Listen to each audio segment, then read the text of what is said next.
So we have a little bit of a change in the schedule, right? Our dear friend Alba is not feeling so well, and we ask that all of us we pray for her, that we dedicate some time for to pray for her, and then she recovers fast. Nothing major. She's not feeling so well to be able to conduct the meeting today. So Kirsten was actually called to the task, right, Kirsten? And Kirsten, with the mentors of the SSB, her mentor as well, decided to talk about gratitude right before Thanksgiving, right? Why not share this moment and remind us of this great that we are all called to cherish in our hearts so that we become better beings as well? Because without gratitude, a lot of things fall out of place. But I'll leave that for Kirsten to talk about it. And hopefully, once more, Alba will be with us soon to talk about Dr. Brazera de Menezes' life. Kirsten, please.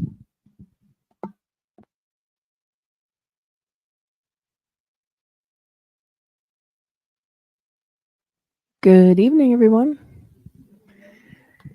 And and for those of you who are on the web or here in person, thank you for being here. Um, we are so grateful.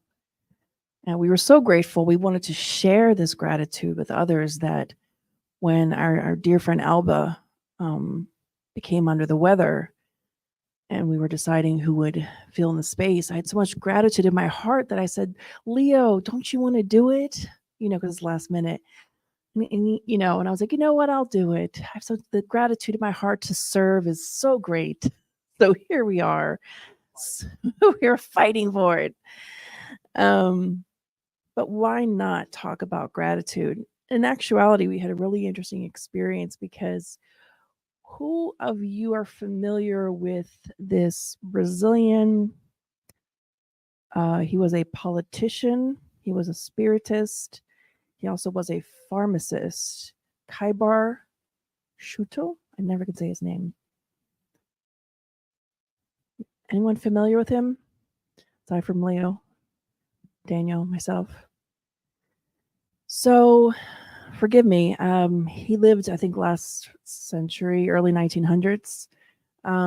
He was well known at that time in the Spiritist community, and he was known in the area as a pharmacist. And he used to give people like medicine for free because they didn't have money to, purchase their medicines and for their illnesses. But aside from being, really intelligent and being a politician, he was really, really well versed in Spiritism. And even myself, I have not come across any books that are yet in English by him. But Leo, with immense gratitude, since he couldn't give this lecture,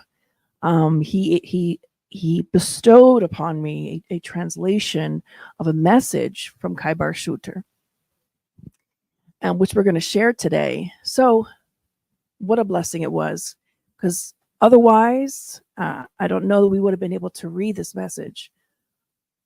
Welcome, welcome. But gratitude is a virtue. Gratitude is an action that we can practice.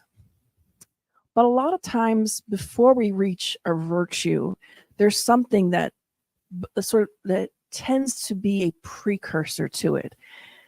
And there's so many words that come to mind when we think about gratitude. But if we could think of one word that would be a precursor to full gratitude, maybe like the initial steps you make towards gratitude, what might that be? And don't worry, you're not going to get dinged. You won't be put on the naughty list with Santa if you don't get it right.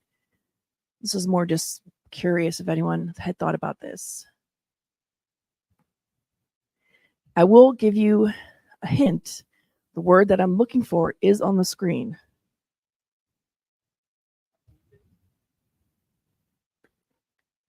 Close. Close. Close.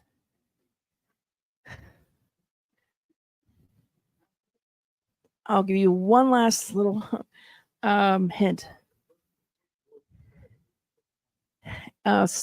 Starts with an R.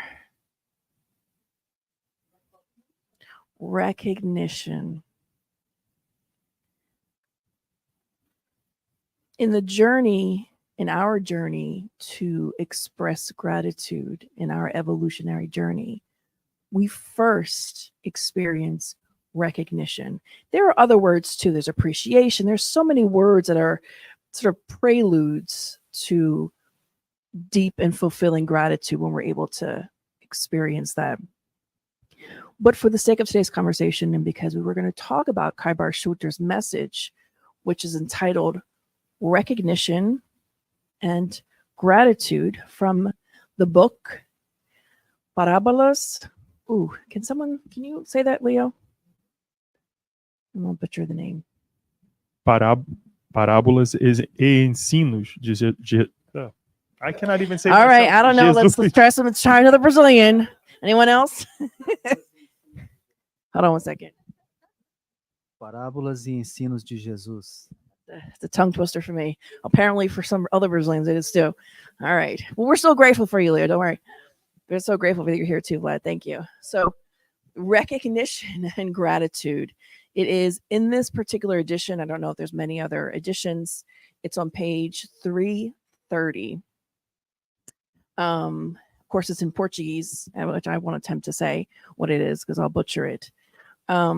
Recognition and gratitude. And he talks about in this message that recognition is sort of like those early steps. It's a way for us to begin to reach gratitude. So if you think about, well, what is recognition?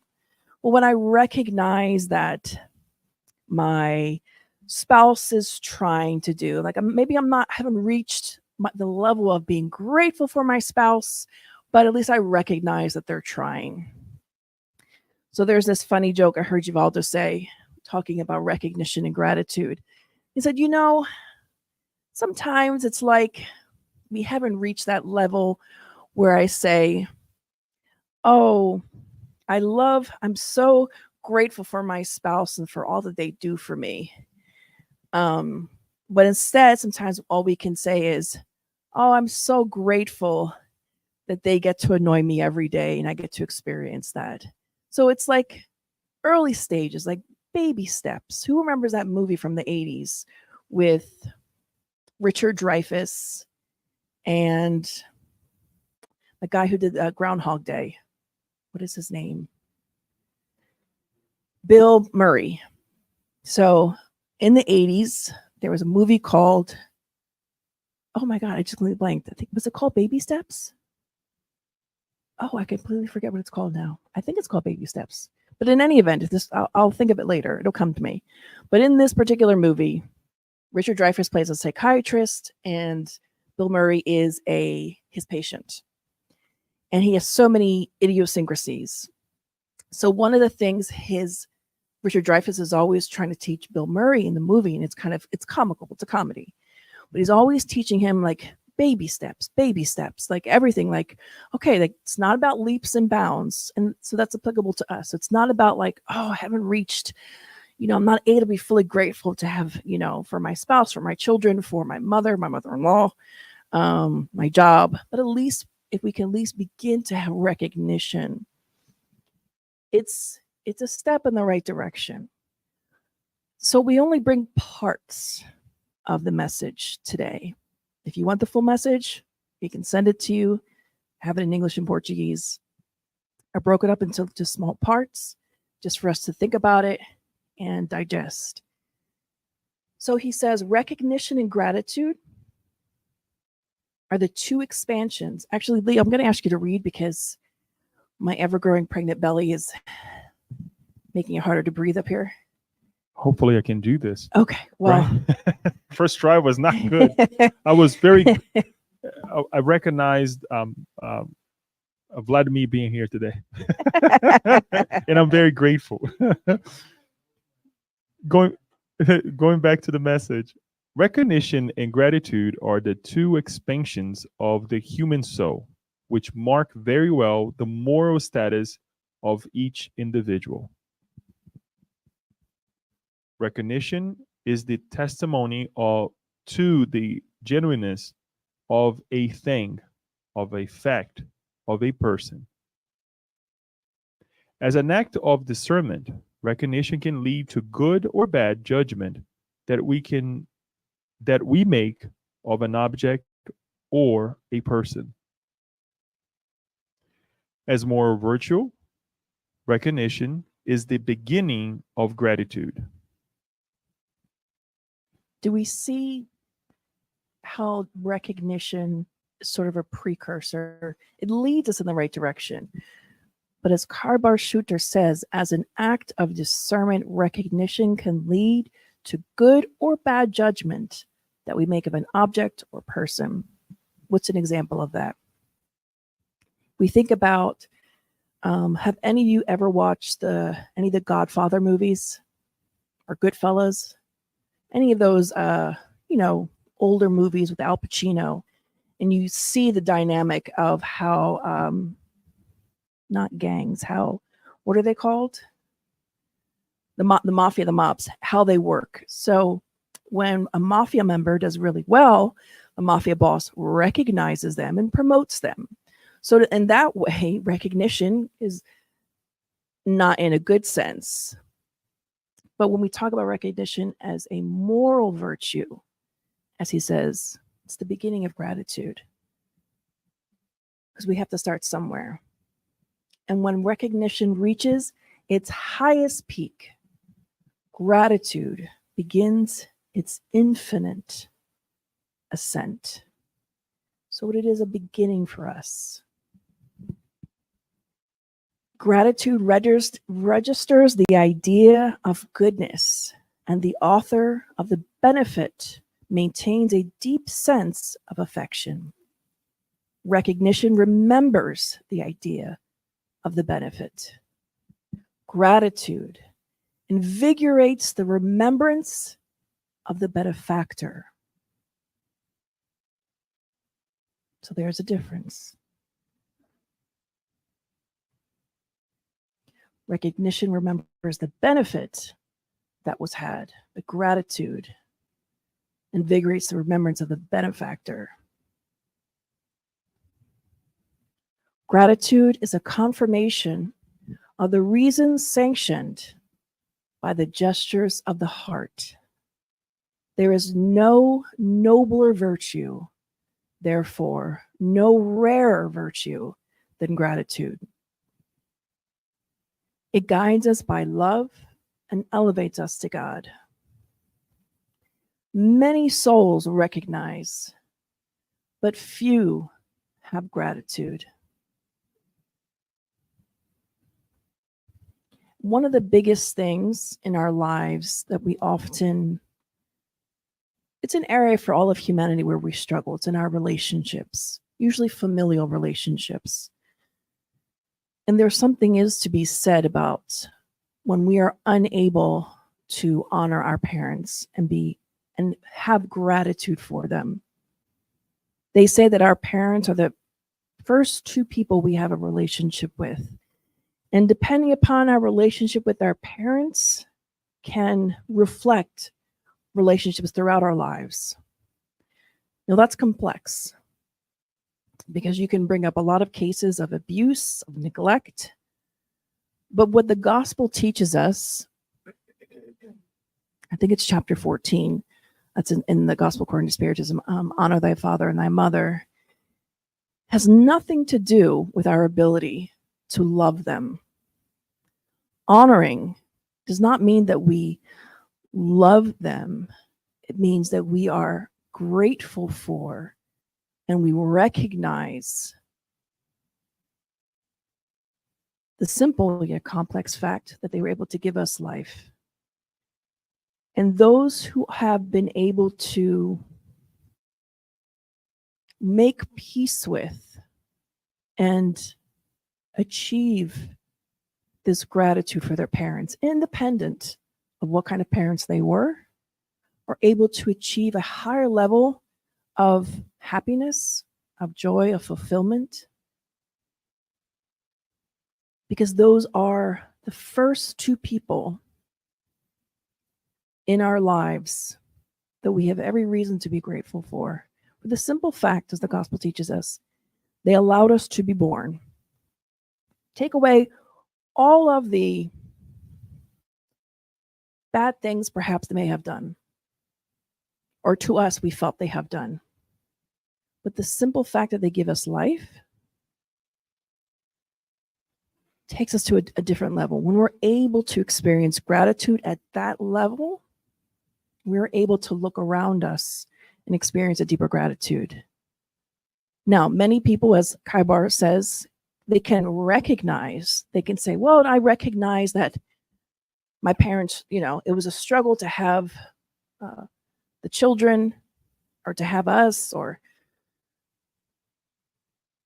I recognize that they did their best. But even through that recognition, they aren't able to really experience that full-on gratitude and honor their parents.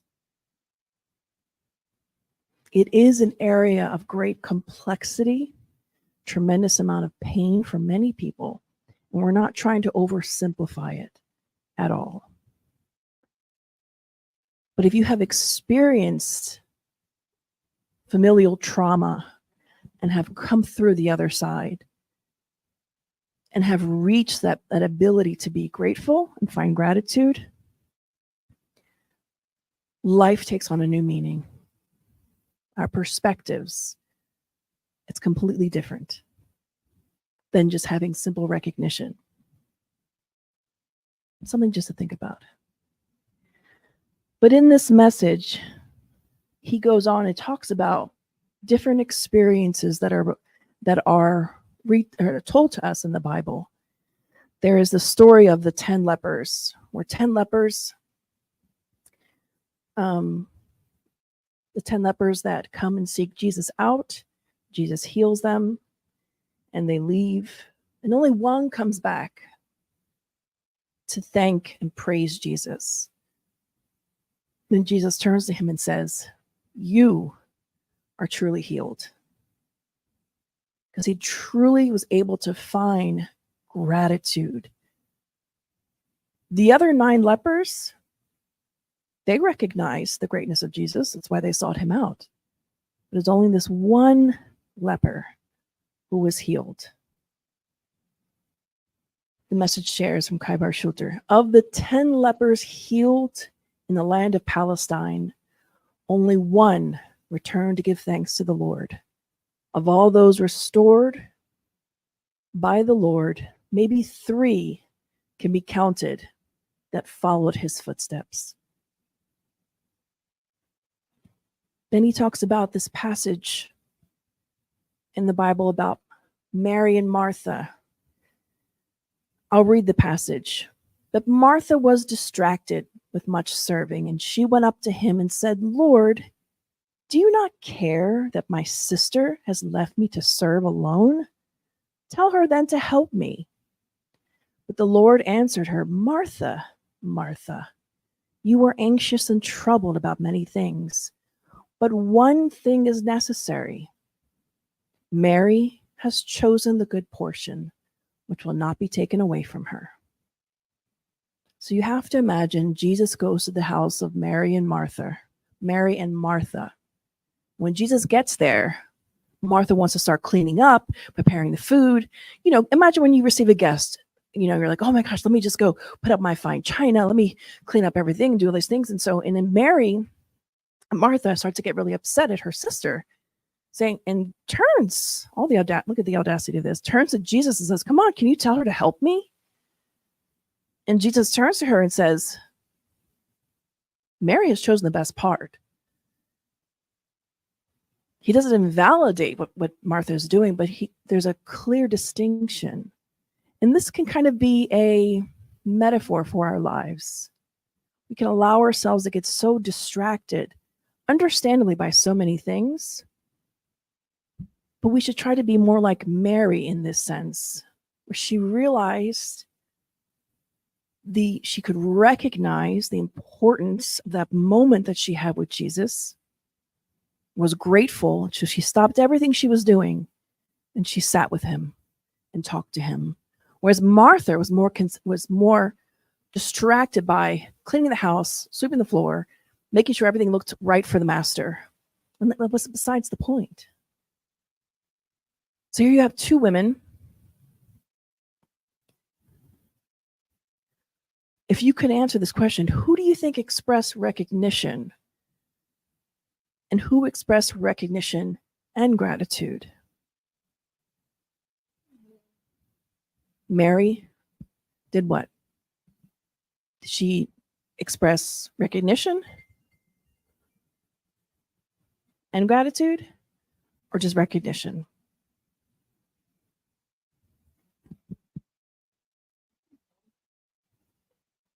You think Mary did both? What about Martha?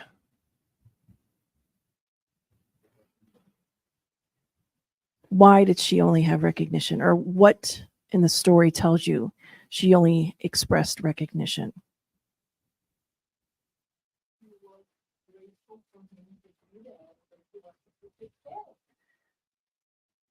Martha. She wanted to have the house nice, so she recognized it was Jesus.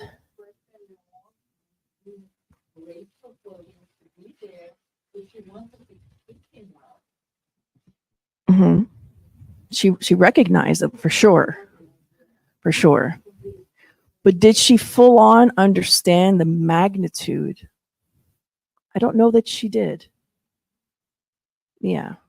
In her way, much like us, in our way, the way we look at things, the way we do things, we believe we're expressing gratitude, but sometimes perhaps it's not that full spiritual gratitude. Daniel, did you want to say something?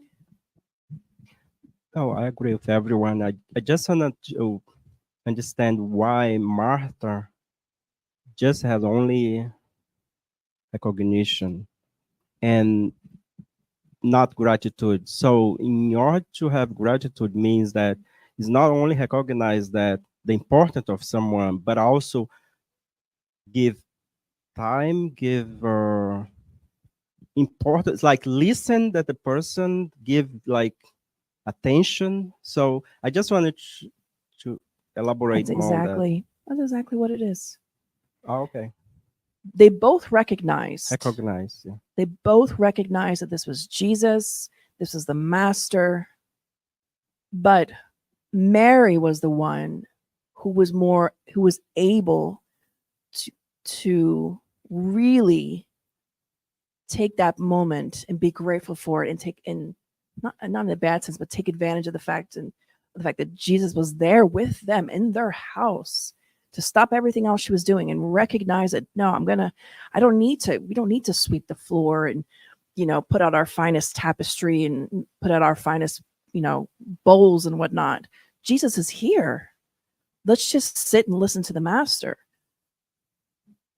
So this is really interesting passage, because Martha's not a bad person. She's not evil. She's not malicious. She's not terrible. Martha is a lot of us, anxious and troubled about many things.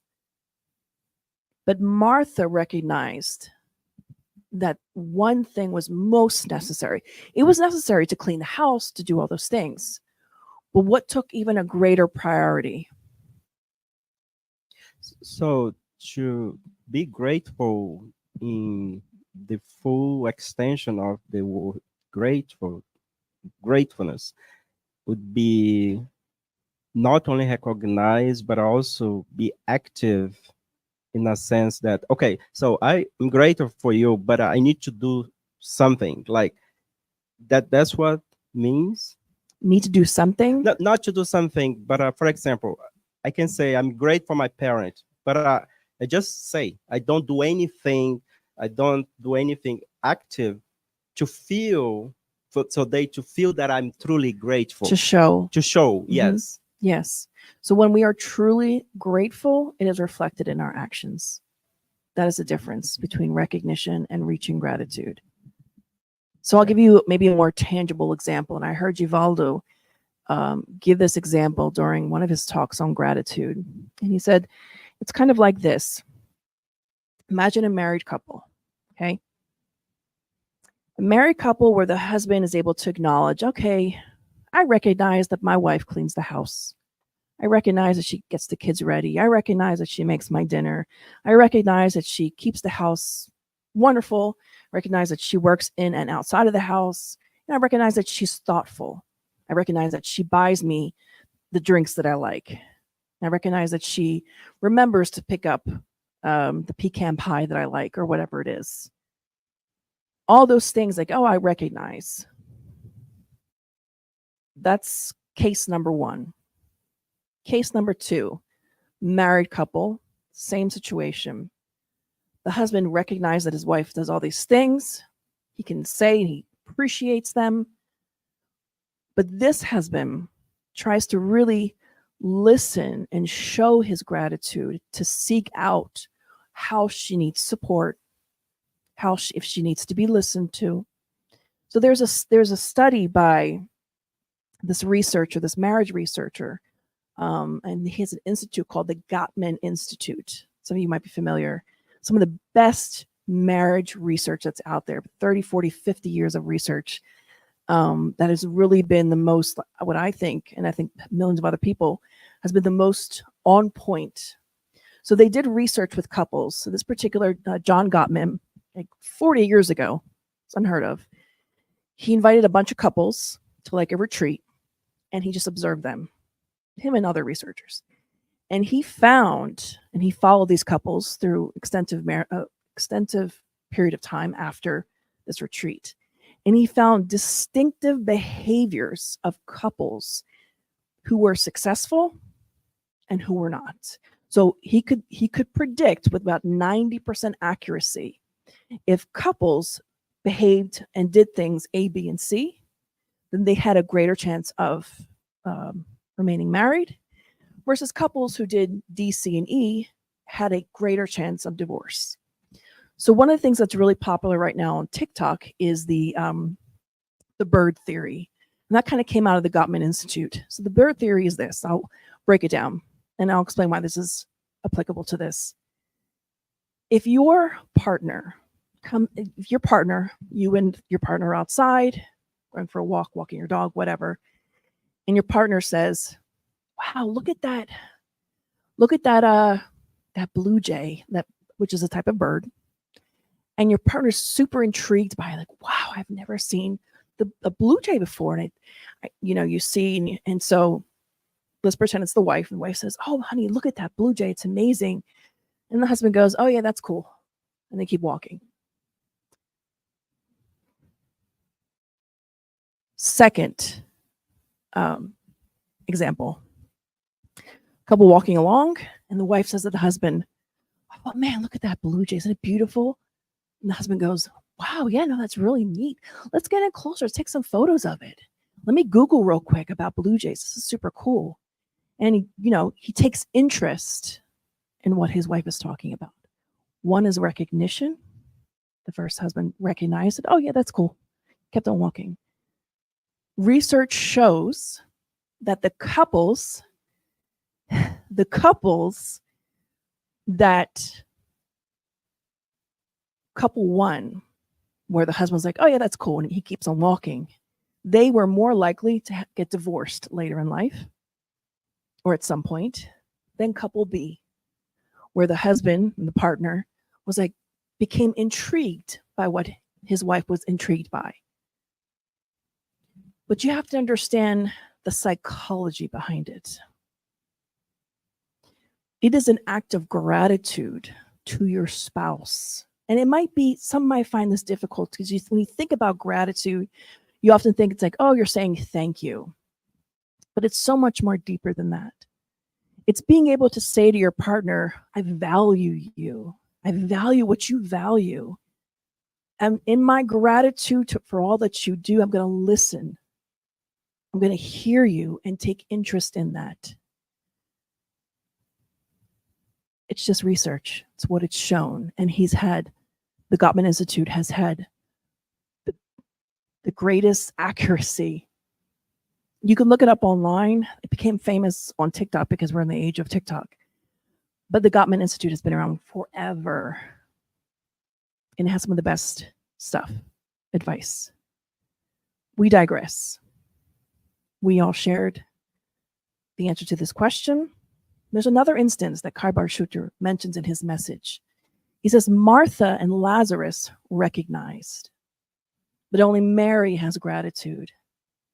As he was reclining at the table, a woman came with an alabaster flask of ointment of pure nard, very costly, and she broke the flask and poured it over his head. Mary, Martha, and Lazarus, they were siblings, if I'm not mistaken. And both Martha and Lazarus recognized Jesus for who he was, but it's only Mary that truly was able to be grateful for the master. So you have to understand the context first of what nard is and an alabaster flask. So at that time, that was something extremely expensive and precious. Certain spices and ointments were very, very highly expensive. So imagine today if Jesus were to come here and he goes to Samia's house and he says, and he mentions, casually that he needs a new what's it called? I don't want to say pot. Not. He needs a new bag for his travels. So Samia is like, I have the perfect bag for you, and she runs upstairs and she gets her Louis Vuitton purse, and she's like, Master, here. This is the most expensive thing I own. This is what Mary did. She got her Louis Vuitton Gucci flask and $300 ointment and gave it all to the master. She brought her most expensive, and especially you have to understand, as a woman at that time, bathing and showering, and they did not have that at that time. I mean, of course, they wash themselves, but to have an ointment that made you smell fresh, gold, absolute gold. So you have to understand the context of what this signified for Mary. This was everything to her. But she gave it. Why? Because Christ was everything to her.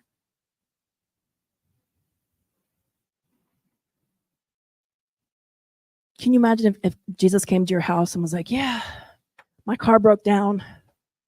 And you're like, wait, I just got the new Audi. Here you go.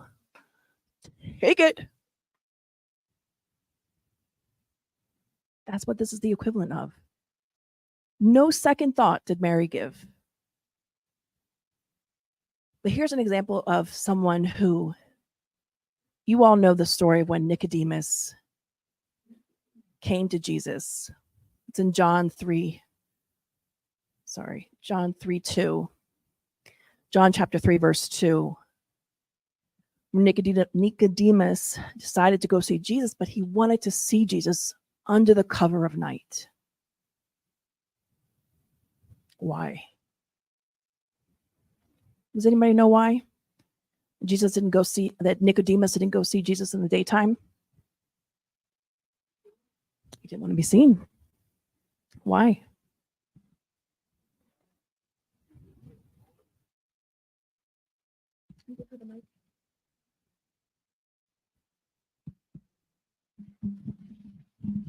Well, can you hear me? Yeah. So, I think some people didn't like Jesus, and some people really knew who he was. So maybe I shouldn't be seen with Jesus, because then I would be incognito. So I have this friendship with him, but nobody's gonna come after me, right? Or he wanted to go there at night because he would be maybe just having Jesus, for him, he didn't have to share with 1,000 people that would always try to ask help to Jesus. So I am more on the side that, at that time, some people would not really praise Jesus. They were kind of, in doubt, or they thought he was a wizard, or he was, foolish because he forgave and forgot, that kind of stuff. Yeah. So, He didn't want to be seen. He did not want to be seen by him. yeah, many people, you see on that 50 years ago, Mhm. where 50 years later. when they went to ask favors to Jesus, they didn't want to be seen because they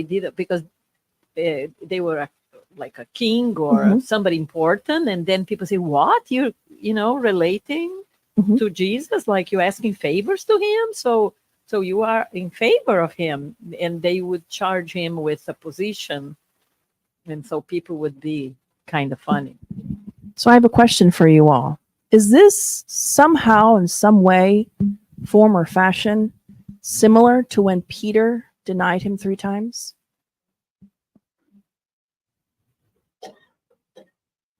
I think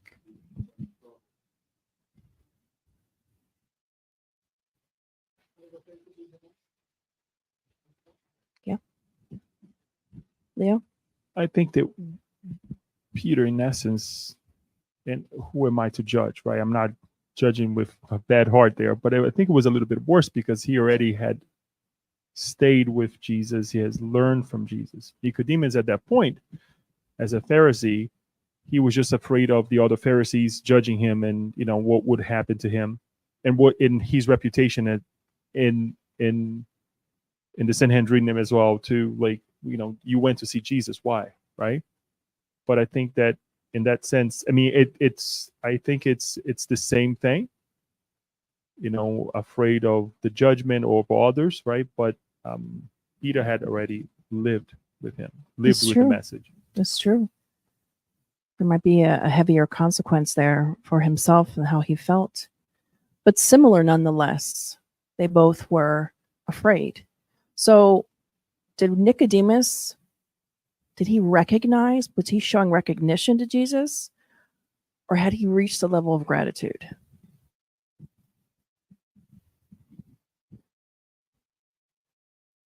We could say he recognized the grandeur of Jesus because he didn't want to be seen with him. Leo, go ahead. It took a lot of guts of him to say, I'm going to go see Jesus, even at night. We're talking about a Pharisee.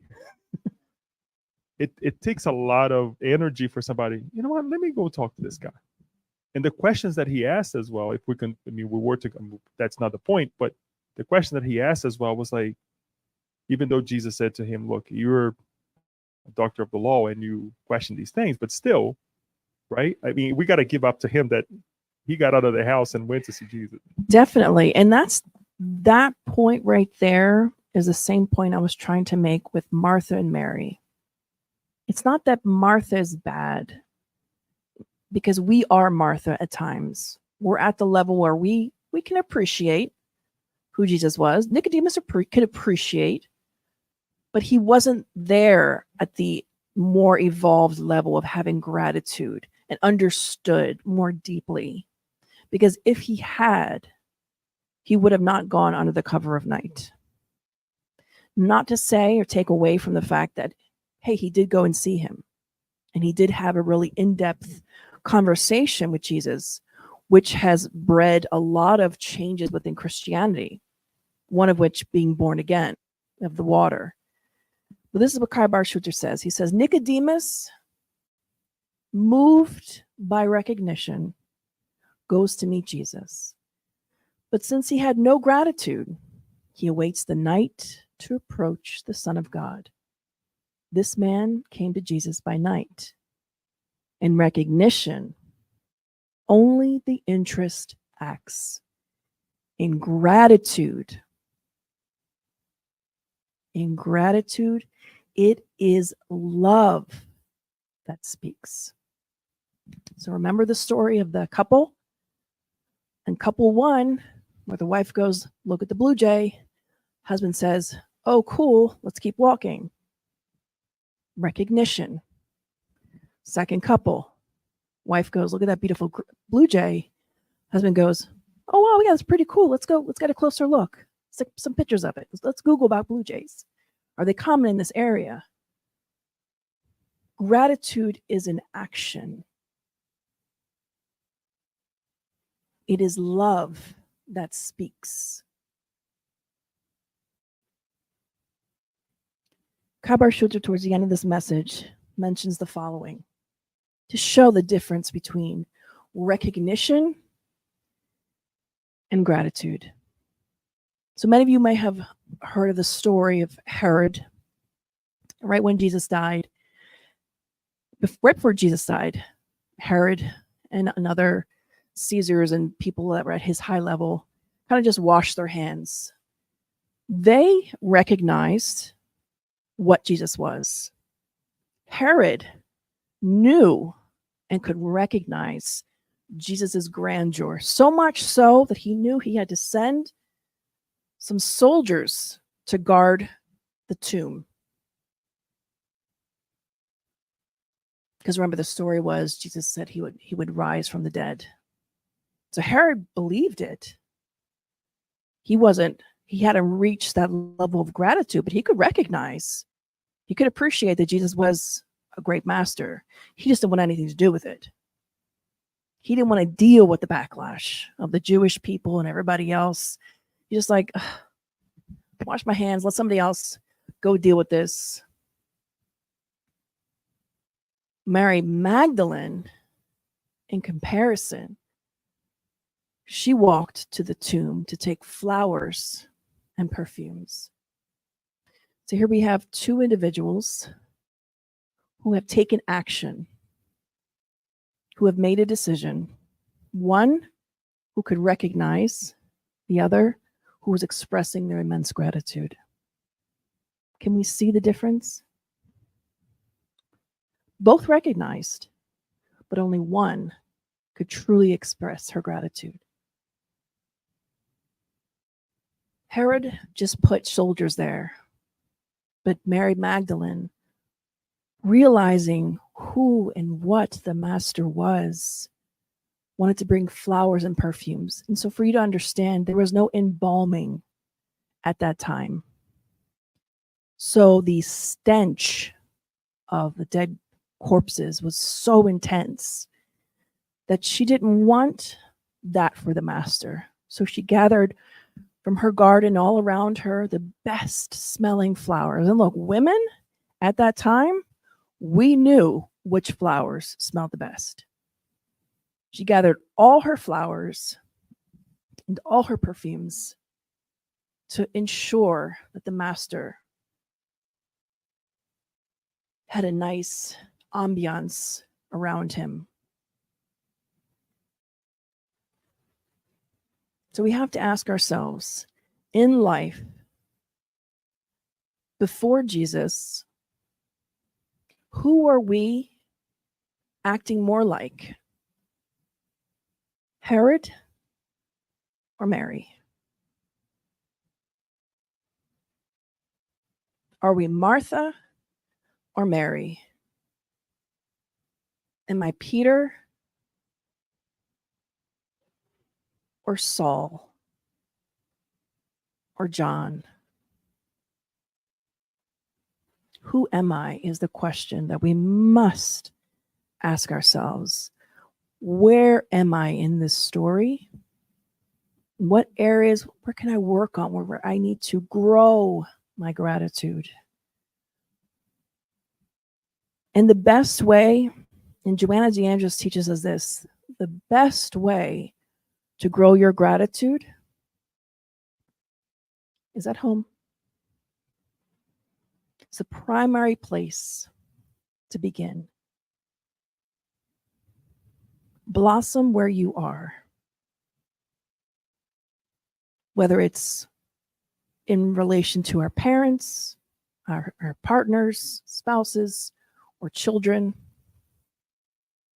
Question that. And so the final question of the night for all of us And this is for us to really have this moment of sharing. Since we are coming upon Thanksgiving, and it is a time where many people consider and think about more about gratitude. If you were to stop and be asked this question, ask yourself this question. What are you most grateful for today? Give you 30 seconds. Think about that. And if there's anyone online that wants to share as well, please drop your comments or leave a comment and share with us, what are you grateful for today? Leo has the mic. He can pass it around if anyone wants to share. I am very grateful for my family in general, my friends, my work, and the peace of mind that sometimes comes to me. I think because of so many prayers that I make, because I'm always praying, because you never know, a situation happens to you, you see, and then you say, my God, this is so wrong. But then you pray, and it's like magical, because there is a reason. There is always an answer. So I'm very grateful for the fact that I acknowledge this this connection that I can make with the other side. And because I talk to them all the time, whoever is there to listen, it's better than sometimes talk to a friend in the physical plane, because people don't have time, people don't want to hear, people sometimes don't understand. But I think this connection, so I would say that this connection for me is something that I am very grateful nowadays, because before I would get in panic. I would say, my God. And then I would be very anxious. I would be very angry. I would talk by the I still talk by the elbows, but not desperately. Talk by the elbows. Yeah, it's a Brazilian expression, when you talk a lot, because I was so desperate. And then instead of getting desperate, I started to come back inside, and I think that's because of Spiritism, because I started to read more and explore more the books and, the people involved with Spiritism, and the lectures, and, that I see over and over again. And I always discover something else, for me at least. So that gave me peace. So I'm grateful for a whole bunch of things. And that Beautiful. consequently made me grateful for my family and friends, because many times I can help people, telling them, you see, read this book or listen to that lecture, because I'm going to speak here for 5, 10, 20 minutes. And sometimes the person is not going to really know what I'm meaning, but I feel blessed. I really feel blessed with the Spiritism. Thank you, Joni. It's a whole thing. Thank you for sharing You're that. welcome. Who else would like to share?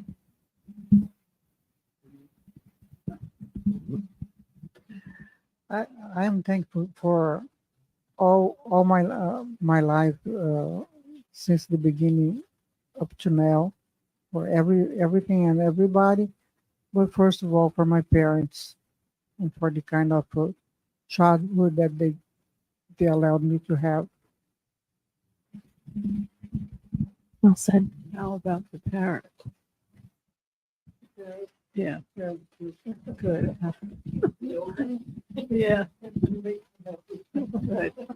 Makes me happy to hear about. I'll just pick 3 things from today rather than doing my A little whole- closer. Yeah. Up. That was good. I got the visual. I had a surprise phone call from my friend Heidi from Switzerland this morning, which was amazing. Enjoyed getting a ride from Sami and Vladimir to the center. And the new ice cream flavor turned out to be great. Ooh, that's a good one. That's a good one. I really like that. Thank you for sharing. Kirsten, if I may, I'm curious to know the flavor. We can talk later. what is that? She mentioned the ice cream flavor was really good. I was Wh- curious to know what- what flavor. Yes. Yeah, what was it?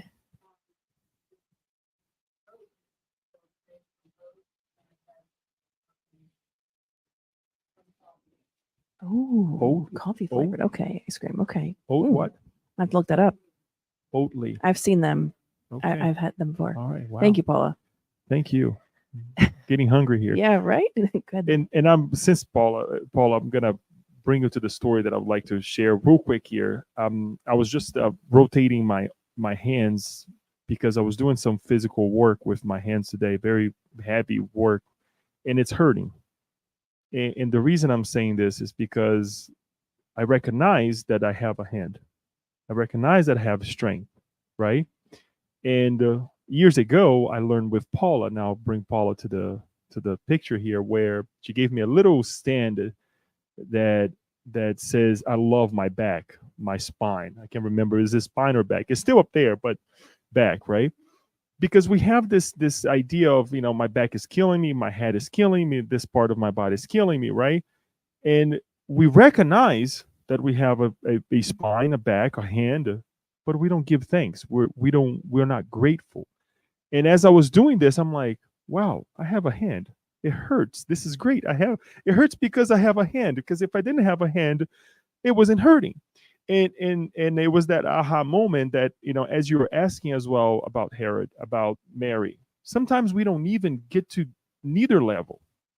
We don't even get to the level of recognition, right? We're not even Herods yet, right? In terms of recognition, because we don't even pay attention, right? And we go on with our days doing ABC, whatever it is, but we don't recognize that this is there. We have a physical body, we have a partner, we have life, we have the Spiritist Center. So and I'm saying this to myself because there are a lot of things that there are many days of my life that I just go into that, autopilot mode and just keep going, right? And sometimes, it is part of life because you need to get things done, but we don't stop and we don't pay attention, and to finalize this whole thing, I was actually with my nephew working outside. And at one point I was like, today's a great day. It was a beautiful day outside. And it's like, I look at the sky, no clouds whatsoever. Not that I mind clouds, but it was just this blue sky, leaves were falling, and it was just so nice, right? And be grateful for that 5 seconds that I was able to be with nature, right? And just something that, came to mind, that sometimes we're not even grateful. And then we recognize that we have something, but we don't get to the next level. So thank you, Kirsten. This is a beautiful message, and the way you present it too is just amazing. So thank you. Thank you. And I just want to add in, just in case anyone is watching the later version of this, or even those of you who are here, we don't want anyone to feel bad if you are a Martha, because we all go through our experiences. Life is a journey. And if we're just a Martha, or we're not even a Martha yet, it's okay. We will get there as long as we're trying our best. That's what matters most. And something that my 5-year-old recently has been saying, I don't know where he got this from, but he'll notice, he points out if you do something like wrong, right? He'll say, oh, you shouldn't have done that. That was not good. But then he'll say in the same breath, that's okay. I love you anyway. But it's a good, remembrance of gratitude and being able to experience that moment. I mean, it's funny, but it's true. And yeah, just wanted to share that. So anyone else want to share? Oh, we have some comments online. Yeah. Do you want me to keep doing that? Okay. I'm trying to get it. Here we go. You want? Okay. How do I get rid of this, Daniel? Okay. So Sarah is sharing what she's grateful for. She says, the unconditional love I always receive from my family. Abby says, I am profoundly grateful for this day, my family, and for so much more. Thanks, Abby. Zara says, Kirsten, I'm grateful for this opportunity to watch these talks and learn from you all. Thanks, Rosaura. Someone on YouTube called Heavy Horse says, I'm grateful for living in a country and home that is safe for me and my family. I am so grateful for the food in our pantry, food in our tummies, and good, clean water in our taps. Alba shares, life, opportunities to grow, and to all my family and friends that surround me with love and optimism. And Heavy Horse, our friend from Down Under, shares again, I'm grateful for finding answers and support from Spiritism, learning from Andrea Louise, Chico Xavier, and the SSB. I'm so grateful for knowing how to do good on earth and in other realms. Beautiful. Thank you all so much for sharing your thoughts, your feedback with us online. Okay. Sure, go ahead.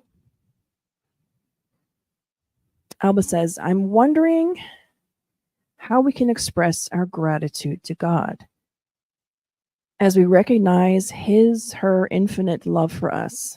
In other words, how can we actively and consistently be grateful to our Creator? It's a wonderful and beautiful question.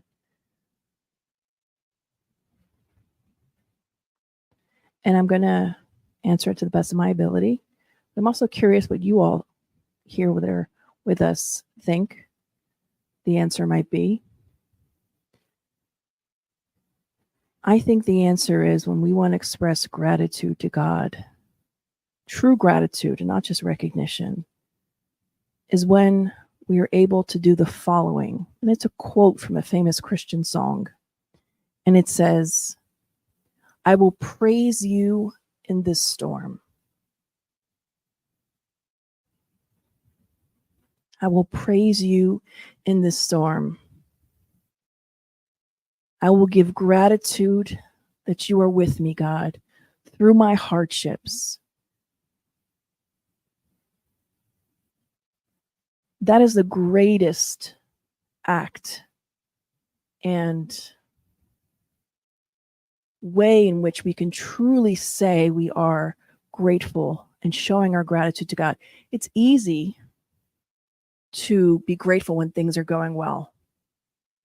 It's easy to love someone when everything is picturesque. But wherein lies the true test of how we can show our gratitude are in those difficult moments.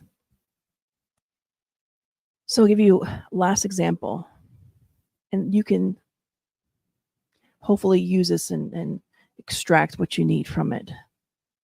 So I was putting my son to bed the other day. And so we have a routine, have to lay down with my one son because he gets afraid. So I lay down with him. So usually I put them to bed and then I go do my night routine to get a shower, all those kind of things. So I go and I lay down with him and I'm falling asleep. And he's, still trying to talk to me. And I'm like, So I'm trying to respond to him. And he says to me in such a tender and sweet way, he says, Mamai.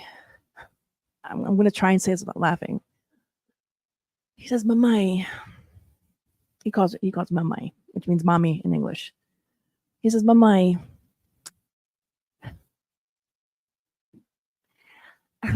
He said, oh my gosh, I don't know what to say it. He said, your breath smells a little bit bad, but just a little bit.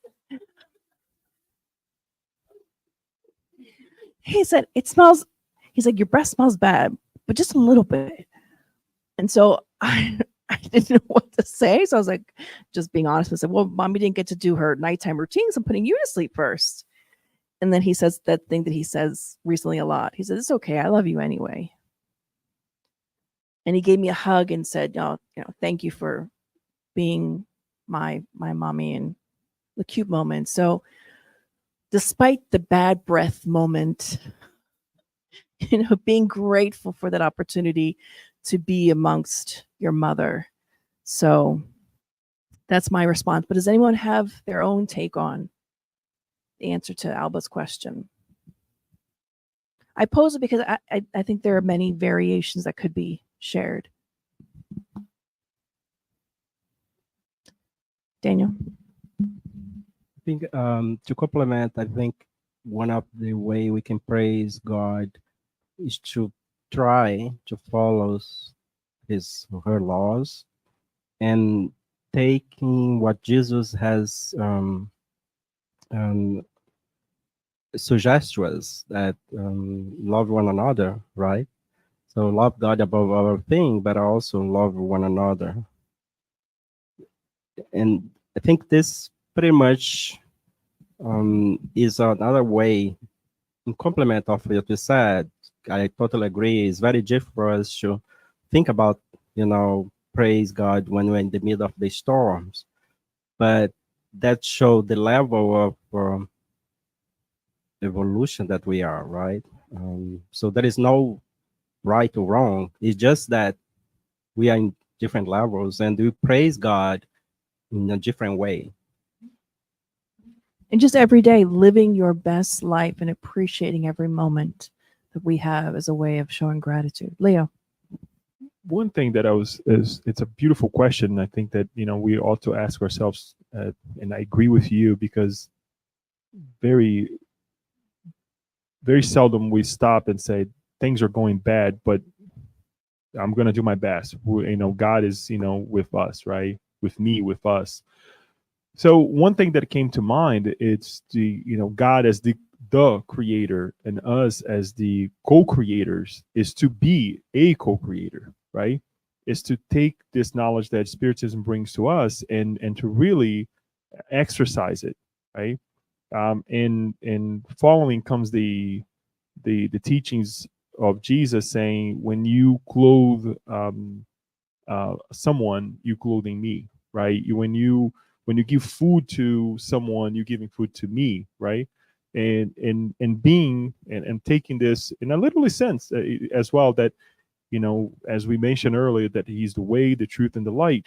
Guess what? We were being grateful for us to be a co-creator and to do unto others, right, as we wish to be done unto us. So I think that would be my way to recognize, and it goes along with what you said earlier. That is that to be grateful for God. That is beyond the fact that, oh, I love God or I don't love God. No, that right there is us exercising our capabilities of being a co-creator in life. Well said. Thank you, Leo and Daniel, for sharing that. Last comment, Paula, go ahead. I really like the quote that we have up here, and I really believe it's applicable to our daily life. We're not living in monasteries where the bell rings every hour, but typically we remember to pray when we wake up and when we go to sleep. So I think it's just encouragement from that quote to try to remember God throughout the day. And whether you have a little statue or an icon or a little saying somewhere near your desk, because we do need reminders, but I think the more we practice it, even for 30 seconds, it works. Thanks. Beautiful. And the quote on the screen, keep God first and everything else will fall into place. Very true. With that, friends, we close our Q&A session for this evening, and we'll be transitioning to the second half of our meeting. So thank you all of you who have been watching online, for those of you who are present. Join me now as we dim the lights and we get ready for the second half.